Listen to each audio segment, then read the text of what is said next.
हमारे साथ, हमारी मस्जिदों के साथ और मुसलमानों के साथ जो हो रहा है वो तो अल्लाह ही उसका हिसाब लेगा। हेलो अस्सलाम वालेकुम, मेरा नाम है मोहम्मद सद्दाम और आप देख रहे हैं हमारा यूट्यूब चैनल मिक्स प्रो। और आज हम आपको जिस वीडियो पर रिएक्शन देने वाले हैं वो हमारी बाबरी मस्जिद के ऊपर है और आप उसमें देखेंगे कि कैसे क्या होता है, बाबरी मस्जिद कितनी ज़्यादा शानदार और कितनी फेमस है। तो चलिए देर ना करते हुए वीडियो को स्टार्ट करते हैं। वीडियो को ओरिजिनल लिंक आपको डिस्क्रिप्शन में मिल जाएगा। तो चलिए वीडियो को शुरू करते हैं। क्या आप जानते हैं कि बाबरी मस्जिद भारत ही नहीं एशिया की सबसे मशहूर मस्जिद मानी जाती है। ये मस्जिद निर्माण और स्थापत्य कला का सबसे बेहतरीन नमूना थी। इसे भारत का इस्लामी द्वार भी कहा जाता था। बाबरी मस्जिद को बनाने में 2000 मजदूरों ने हिस्सा लिया। इसे बनाने के लिए दुनिया भर से इंजीनियर और आर्किटेक्ट बुलाए गए थे। ये भारत की एकमात्र मस्जिद थी जिसमें सबसे पहले वॉइस रिफ्लेक्शन टेक्नोलॉजी का इस्तेमाल किया गया। क्या बात। बाबरी मस्जिद का निर्माण 1528 ईस्वी में बाबर के सेनापति मीर बाकी ने करवाया था। ये 16वीं सदी में बनी उत्तर प्रदेश की सबसे बड़ी मस्जिद थी। बाबरी मस्जिद इस्लामी वास्तुकला का सबसे बेहतरीन नमूना थी। इसे बनाने के लिए दुनिया भर से पत्थर लाए गए थे।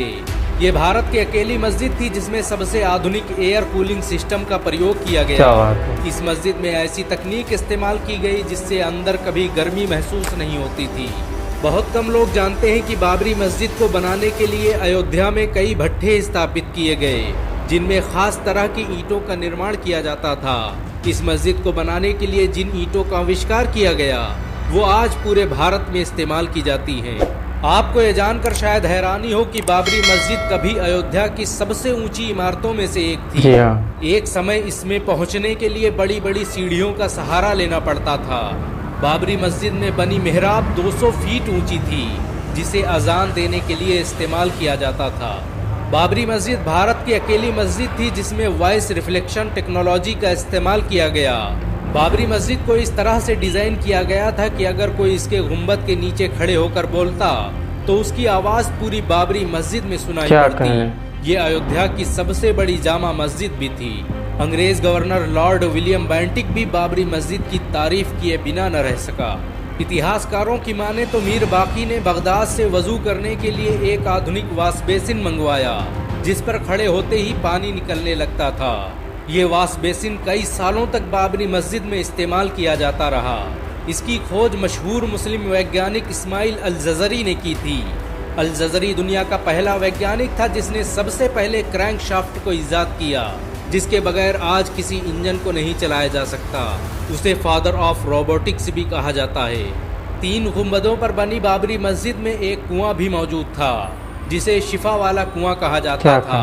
ये कुआं बाबरी मस्जिद के शहीद होने से पहले तक पानी देता रहा।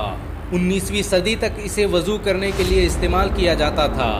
बाबरी मस्जिद के सहन में मौजूद इस कुएं का इस्तेमाल हर धर्म के लोग करते थे। बहुत कम लोग जानते हैं कि बाबर ने भारत में 4 मस्जिदें बनवाई जिनमें एक बाबरी मस्जिद थी।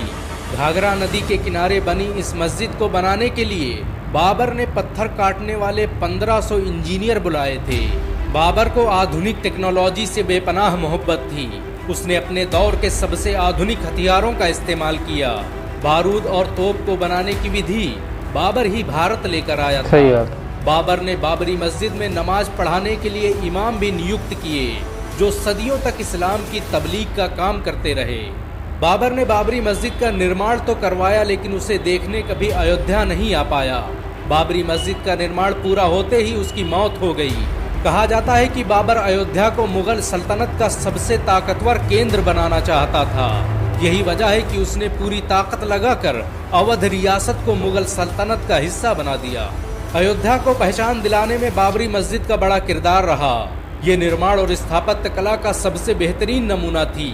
इसके डिजाइन और स्ट्रक्चर को बाद में ताजमहल में इस्तेमाल किया गया। बहुत कम लोग जानते हैं कि बाबरी मस्जिद का निर्माण एक पहाड़ी पर किया गया था। ये पहाड़ी बाढ़ से बचने के लिए अवध प्रांत की सबसे सुरक्षित जगह थी। बाबरी मस्जिद को मंदिर बताने का सबसे पहला काम निर्मोही अखाड़े ने किया। 1853 में नवाब वाजिद अली शाह के दौर में सबसे पहले इस मस्जिद की जगह मंदिर होने के शगुफे ने जन्म लिया और देखते ही देखते एक युद्ध में बदल गया। अंग्रेजों ने जांच पड़ताल की और इसे मस्जिद होने का सर्टिफिकेट दे दिया।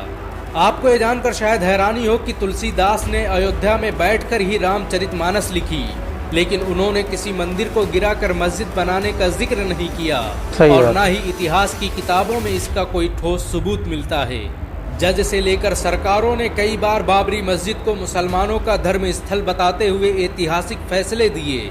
1949 में सिविल जज ने बाबरी मस्जिद को मुसलमानों की मिल्कियत बताते हुए कहा कि इस पर मुसलमानों का हक है और ये एक मस्जिद है जिसका निर्माण बाबर ने करवाया था। बहुत कम लोग जानते हैं कि बाबरी मस्जिद में जिस दिन मूर्तियां रखी गईं वो जुमे का दिन था। इसी विवाद के बाद फैजाबाद कोर्ट ने मस्जिद में ताला लगा दिया। जिस वक्त बाबरी मस्जिद के साथ ये सब हो रहा था उस वक्त कांग्रेस की सरकार थी। नेहरू ने इस विवाद को सुलझाने के लिए तत्कालीन सीएम गोविंद बल्लभ पंत को आदेश दिए, लेकिन उन्होंने नजरअंदाज कर दिया। 1986 में राजीव गांधी ने मस्जिद के कपाट फिर खोल दिए और उसी वक्त राम मंदिर आंदोलन की शुरुआत हो गई। अडवाणी की रथ यात्रा ने सब कुछ बदल दिया। ये रथ जहां से गुजरा वहां की आबो हवा बदल गई और भारत में एक नई राजनीति का आगाज हो गया। 6 दिसंबर 1992 में अयोध्या में कार सेवा का ऐलान हुआ और फिर चंद लम्हों में 2 लाख कार सेवकों ने बाबर की बनाई इस मस्जिद को धूल में मिला दिया। बाबरी की शहादत भारतीय संविधान का खुला मजाक थी। ये भारतीय इतिहास का काला दिन था। सरकार, अदालत और नौकरशाहों के आंखों के सामने जो हुआ वो अपने आप में एक दस्तावेज है। बाबरी मस्जिद को जिस वक्त शहीद किया गया उस वक्त अयोध्या में धारा 144 लगी हुई थी। बाबरी मस्जिद की शहादत के बाद भारतीय रुपये की वैल्यू अचानक 6% घट गई और महंगाई आसमान छूने लगी। बाबरी की शहादत पर बेरोजगारी इतनी बढ़ी कि आज तक उसे कम नहीं किया जा सका। बाबरी मस्जिद की शहादत के बाद हुए दंगों में भारत को 9,000 करोड़ रुपये का नुकसान हुआ। बाबरी मस्जिद भारतीय इतिहास की सबसे विवादित मस्जिद मानी जाती है। इसके केस में 10 लाख से अधिक पन्नों और 2000 से अधिक दस्तावेजों का इस्तेमाल हुआ। बाबरी मस्जिद के शहीद होने के 10 दिन बाद एक इंक्वायरी कमीशन बनाया गया जिसे 3 महीने के अंदर रिपोर्ट पेश करनी थी, लेकिन उसने 17 साल बाद अपनी रिपोर्ट पेश की और इस तरह लिबराहन आयोग भारतीय इतिहास का सबसे खराब इंक्वायरी कमीशन बन गया। बाबरी मस्जिद की शहादत के जिम्मेदार लोगों पर केस दर्ज करने में सीबीआई को 1 साल लग गए। सीबीआई ने 49 लोगों पर केस दर्ज किया जिसमें सारे लोग बरी हो गए और इस तरह बाबरी मस्जिद को किसने शहीद किया ये आज तक किसी को पता नहीं चला। 30 दिसंबर 2010 को इलाहाबाद हाई कोर्ट ने बाबरी मस्जिद पर फैसला सुनाया और उसे 3 हिस्सों में तकसीम कर दिया। मामला सुप्रीम कोर्ट पहुंचा तो उस जगह पर मंदिर बनाने का आदेश दे दिया गया। हालांकि सुप्रीम कोर्ट ने माना कि मस्जिद को शहीद करना गैर कानूनी था और ऐसा करने वाले सभी लोग अपराधी थे। मुसलमानों ने देश हित में सुप्रीम कोर्ट द्वारा दिए गए इस फैसले को भी कबूल कर लिया और दूसरी जगह 5 एकड़ जमीन लेने पर राजी हो गए। हालांकि कई मुस्लिम संगठनों ने इसकी पुरजोर मुखालिफत भी की। आपको ये जानकर शायद हैरानी हो कि बाबरी मस्जिद को शहीद करने वाले बहुत से लोग मुसलमान बन गए। बाबरी मस्जिद पर पहला फावड़ा चलाने वाले बलबीर ने 2 साल बाद इस्लाम कबूल कर लिया और अपना नाम आमिर रखा। उन्होंने पूरे भारत में 100 से अधिक मस्जिदें बनवाई। बाबरी मस्जिद भले ही शहीद हो गई लेकिन उसका इतिहास आज भी लोगों के दिलों में जिंदा है। बाबरी आज भी गर्व से अपने शौर्य और बलिदान की गाथा सुना रही है। अगर एक मुसलमान होने के नाते आपको गर्व महसूस हुआ हो तो इस वीडियो का लाइक और शेयर जरूर करें। ऐसी और वीडियो को देखने के लिए हमारे चैनल को सब्सक्राइब करें, घंटा जरूर दबाएं।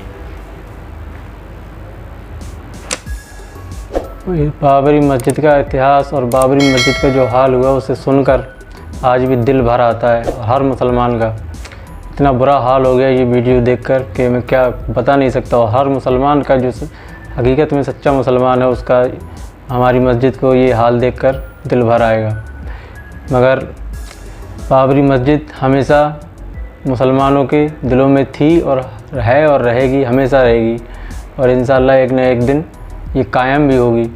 अभी नहीं फिर कभी, लेकिन होगी इंशाअल्लाह। यही हमारी दुआ है हम सबकी और यही हमारी एक आरज़ू है कि बाबरी मस्जिद फिर से दोबारा कभी तामीर हो।